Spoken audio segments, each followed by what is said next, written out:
Hallo, Moje, Jode Dach. Herzlich willkommen auf meinem kleinen, bescheidenen Kanal. Ich bin der Leo. Schön, dass ihr eingeschaltet habt. Was war das gestern eigentlich? Versteht ihr es, was da eigentlich gestern in Müngersdorf abgegangen ist? Ich bin wirklich mittlerweile komplett ratlos, wie ich auch gestern entsetzt war. Also, das Endergebnis, das wirkte wie eine Parodie auf den 1. FC Köln und die kölsche Kultur an sich. Ihr wisst schon, von himmelhoch jauchzend bis tief betrübt war bei diesem Spiel alles dabei. Die Frage, die am Ende im Raum steht, ist, wie doof sind wir eigentlich? Ey, weißt du, du führst in der ersten Halbzeit. Du führst in der ersten Halbzeit nach 15 Minuten 3:0. Du lieferst irgendwie das Spiel der Saison ab. Das war zu dem Zeitpunkt, glaube ich, das Spiel der Saison. Du führst gegen den Tabellenzweiten, den verdienten Tabellenzweiten, den Karlsruher SC. 3:0. Du hast sie dominiert. Und dann fällt schon das erste Gegentor. Und du merkst schon irgendwie, die werden nicht aufgeben. Es kann hier auch 5:0 stehen, die werden nicht aufgeben.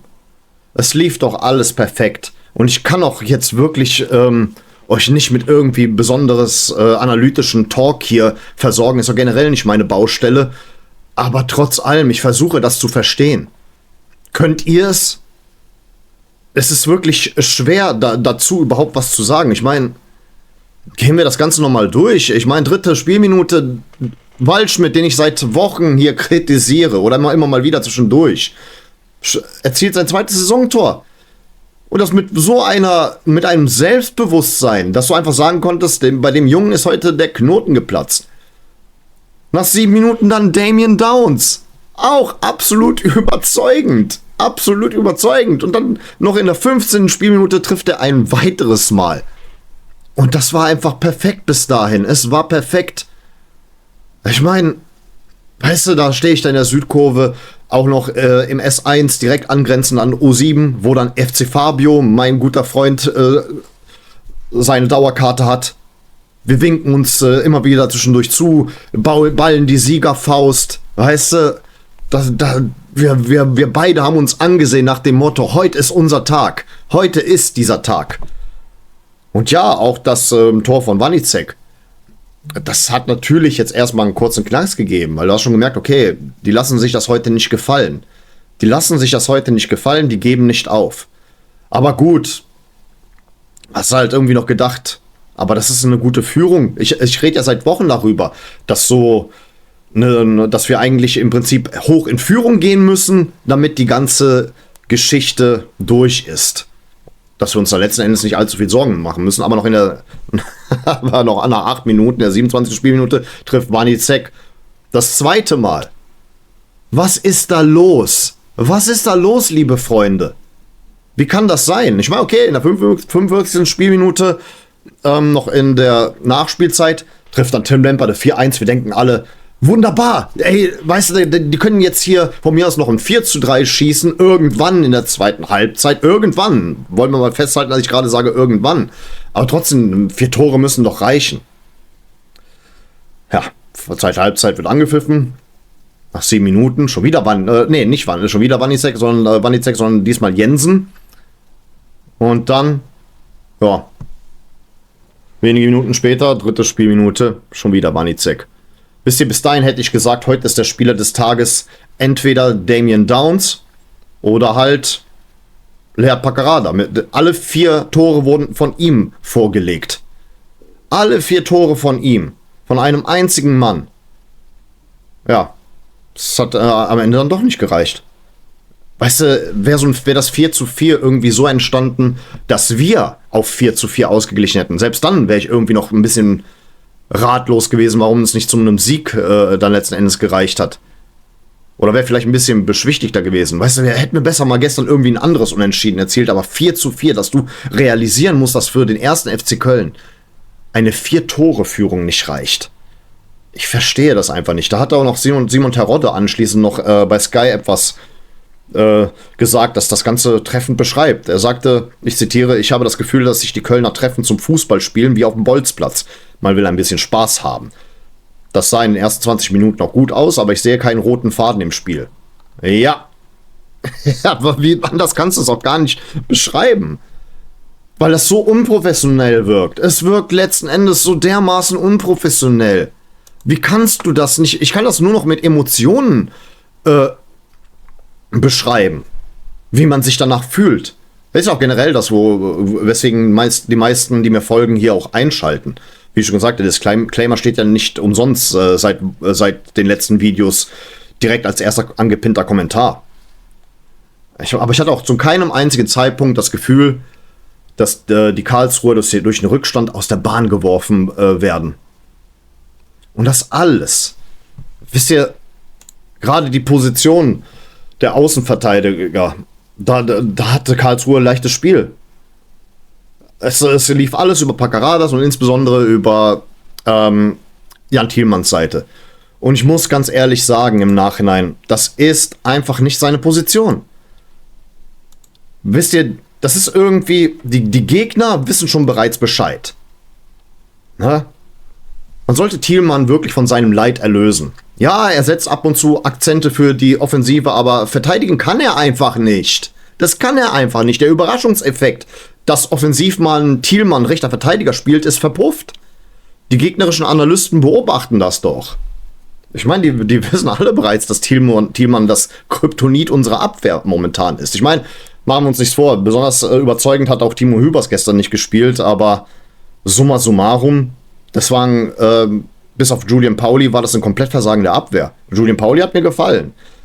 Der Junge ist auch noch nicht lange genug dabei, um ihn in irgendeiner Art und Weise zu kritisieren. Und ich muss auch sagen, den Damien Downs-Zweiflern gehen spätestens nach diesem Spiel bis auf weiteres die Argumente aus. Aber ich muss sagen, was die rechte Verteidigerposition jetzt angeht, wir haben uns keinen Gefallen getan, Benno Schmitz vom Hof zu jagen. Der konnte die Balance halten, sich in die Offensive mit einschalten, aber auch gleichzeitig Akzente in der Defensive setzen. Das können weder Jan Thielmann noch Rasmus Carstensen. Der wurde ja später dann noch eingewechselt. Ja, so relativ früh. So irgendwann so, ich weiß nicht mehr, welche Spielminute das war. Ich glaube, war irgendwas so nach der 50. Spielminute, wurde dann Jan Thielmann auch von seinem Leid für dieses Spiel erlöst. Ganz ehrlich, der Junge ist doch nur gut für die Offensive. Das funktioniert nicht. Ich bin ja nicht allein mit der Meinung da. Es funktioniert leider nicht. Ich hatte Hoffnung gehabt, dass es funktioniert, aber ja, im Nachhinein, ich glaube, wir hätten besser Benno Schmitz behalten. Der hat generell für diese Balance gesucht. Aber generell sucht man ja jetzt irgendwie eine Balance bei uns nach diesem Spiel in Sachen Offensive wie auch Defensive. Da ist keine Balance da. Und das Endresultat sahen wir im Nachhinein. Dann kommt auch noch hinzu, dass die Karlsruher gestern, weil der Bus im Stau stand, ein Stückchen zum Stadion zu Fuß laufen mussten. Ich habe schon gefragt, ich stand ja in der Aphrodite mit meinen Leuten und das war genau davor, habe mich gefragt, warum die Polizei die Straße sperrt. Das waren ja die Karlsruher Spieler, die von dort aus zu Fuß zum Stadion gehen mussten. Und ich befürchte irgendwie, diese 4 Tore, die wir erzielt haben, lag nur daran, weil dieser Fußmarsch die ein bisschen aus der Bahn geworfen hat. Ansonsten hätte das Spiel auch noch ganz anders ausgehen können. Ja, mag sein, dass die Karlsruher 4-mal kassiert haben. Das mag sein, aber die stehen zu Recht oben. Und ja, man muss im Nachhinein sagen, ich würde ja gerne sagen, dass Downs oder Paccarada hier die Spieler des Tages sind, aber weil Paccarada keine Balance gefunden hat zwischen Offensive und Defensive, kann ich das nicht machen. Ich mache auch generell keine Spieler des Tages Dinger, aber geht mir gerade so durch den Kopf. Ich würde gerne sagen Damien Downs, aber wenn du 3 Tore machst, die auch noch spielentscheidend sind, dann kannst du nur sagen, es war Marvin Wanicek. Ja.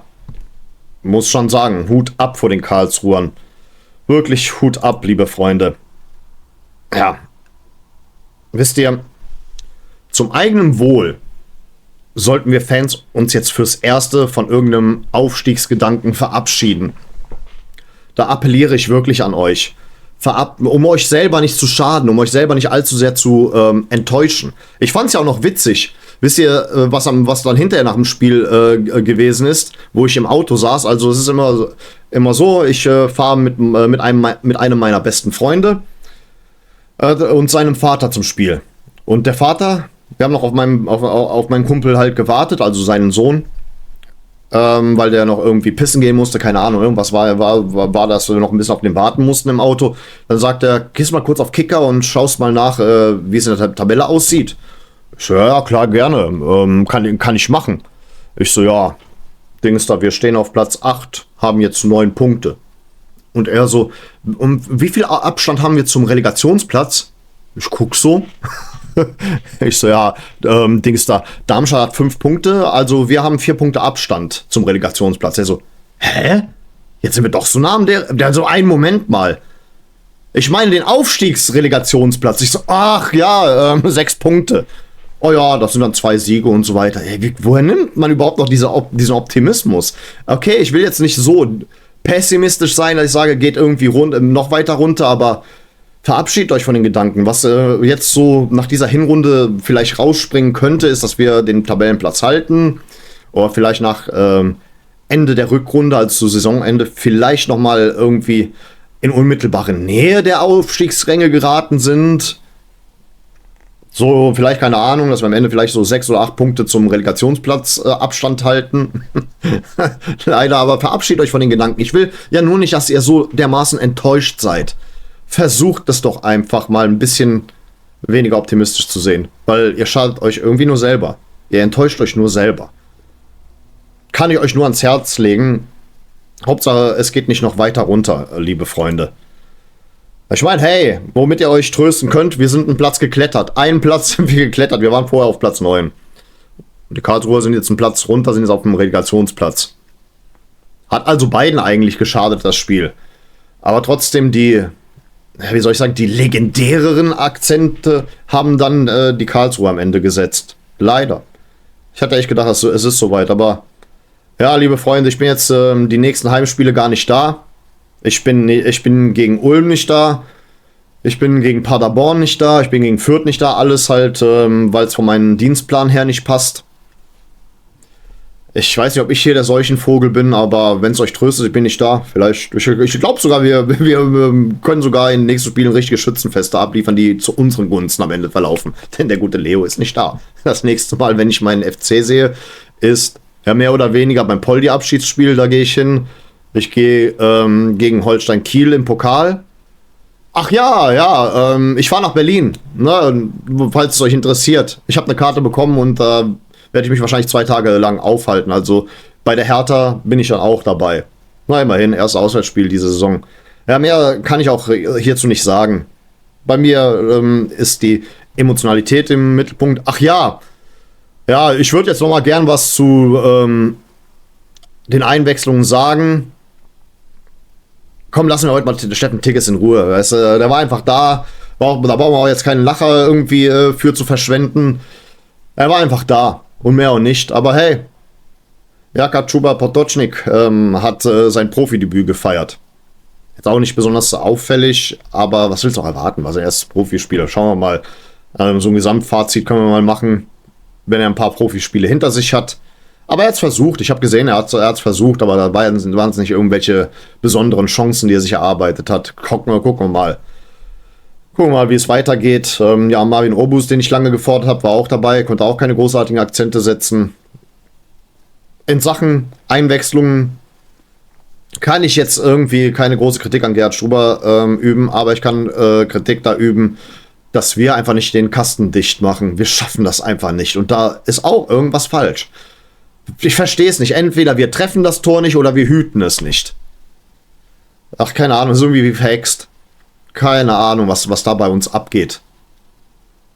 Ich verstehe es nicht. Versteht ihr es? Schreibt es in die Kommentare rein. Also, ich bin da wirklich an der Stelle mit meinem Latein wie auch Kyrillische, beides Schriften, die ich beherrsche, am Ende fürs Erste. Dann sehen wir uns mal am Donnerstag, glaube ich, wieder. Spieltagstalk gegen Ulm. Mehr kann ich auch jetzt nicht mehr dazu beitragen. Mir fällt nicht mehr ein. Hab einfach nur dieses Video gemacht, weil die treuen Follower, die fragen sich dann sicherlich, warum macht der Leo kein Video? Habe ich gemacht. So, das sind meine Gedanken nach diesem Spiel. Und dann bedanke ich mich für eure Aufmerksamkeit. Vielen Dank fürs Zusehen. Und dann würde ich sagen, auf Wiedersehen. Denn wir wollen uns doch wiedersehen.